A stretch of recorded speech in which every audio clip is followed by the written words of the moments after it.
What did you do over the weekend, Patty? I did a little cleaning in my house. I went to the park with my friends for a jazz festival. Oh. And I tried to take some pictures of the city when the moon was out, but I could not get it to work. So I just gave up. Why didn't the pictures work? Was it because it was dark outside? You know, you can just make the aperture bigger to allow more light into the body of the camera, making the picture brighter. I know that, but every time I opened the aperture wide enough, the photo became blurry and grainy. I wish someone who loved photography would do some sort of junior year assignment for a chemistry project. And they could give me my answers. It's a darn shame that there is not a chemistry teacher out there who assigns a project like that. But Peggy, there is. Mrs. Zupke from the center school gives the chemistry kids from the junior class a year-long project called a QSR. I remember when I was one of her students. That was quite a year. And I did an experiment that I think will help you out. Really? Please, explain. Well, I was quite the photography enthusiast when I was a young lad. And if I do say so myself, I was pretty good. I decided I wanted to incorporate photography with my QSR because it was something I loved to do, and I figured that would make it a bit easier. I never knew you were into photography. Oh yes. Very much a fan. When Mrs. Zupke first gave us all the assignment, I think I can speak for all of us and say we were all a bit annoyed and overwhelmed. And I know I had problems procrastinating in the beginning. I turned in my research late and always put it off to the very last second. Often doing it in tutorial the morning it was due. But once it came time to do the actual experiment, I jumped right into it and finished it over one weekend with a little bit of elbow grease. And although my father helped me out, I was up from 7 in the morning to late into the night watching House on DVD and drinking gallons of juice while waiting for 20 minutes for the pinhole camera to take a picture. And after that I was able to keep from procrastinating because I found out how easy it is to just stay on task. Did the QSR spark your interest? I still love photography, but after all that hard work, I have to say I will never connect science and photography again. From then on, photography was simply just a fun thing. If you had to, would you do it again? I probably wouldn't do it again of my own accord, but if I had the opportunity to change my grade on it, I would do it again. And then maybe I would have had a higher GPA and gotten a better job than a 7 to 6, crappy, low-paying office job. I mean, look at this place. Who picked the color scheme? All gray? It is quite the harbinger of my future.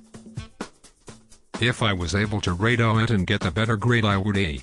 Changed my experiment slightly to have it work with aperture and brightness of a photo, instead of resolution.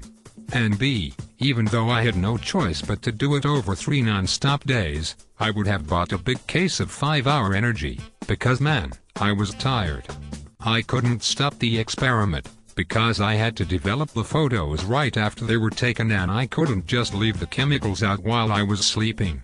It would have been dangerous. I was really thankful to my father for helping me out. He spent his whole weekend helping me build the darkroom, build the camera, take the photos, solve problems that kept coming up, and he contacted his friends when we had questions. He really helped a lot.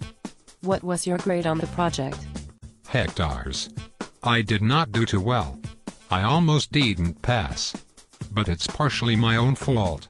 I should have taken more initiative at the beginning of the project. But at least I didn't have to do it a second time my senior year.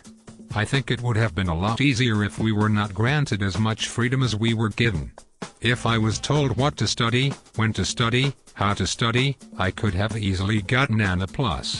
But that's what happens sometimes. Sometimes you have to make decisions for yourself and take control of your own reins. It was just practice for the future, I think. And I thank Mrs. Zupke for that. I also think if we were allowed to do more of a purpose experiment rather than testing a hypothesis experiment, I think I could have done some much greater things. And if my mother was more open to keeping small furry creatures, I could have done even better. But the setup of the whole project was easy to follow, even though I was bothered with it at the time.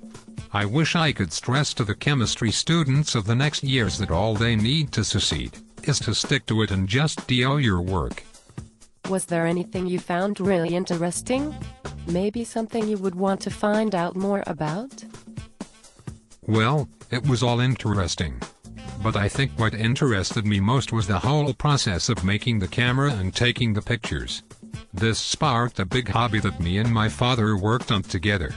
We eventually made our own sturdy pinhole camera and invented a way to take more than one picture at a time.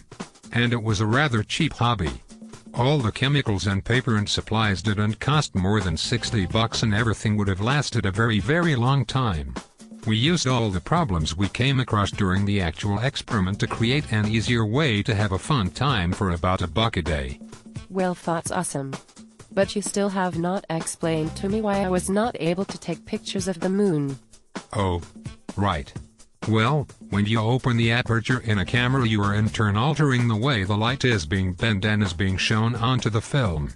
When you open it big, the light beam becomes less defined and creates a more blurry photo. Think of a flashlight. When you shine a flashlight close to the wall, it is very intense and defined light. But when you take 10 steps away from the wall, the light beam bends and makes the point where the light touches the wall bigger, sloppier, and less defined. So if the wall you are shining the light on is acting as your roll of film, if the light is blurry, it makes sense that the picture is going to be blurry and drab. Oh, wow. That makes sense. I totally understand now.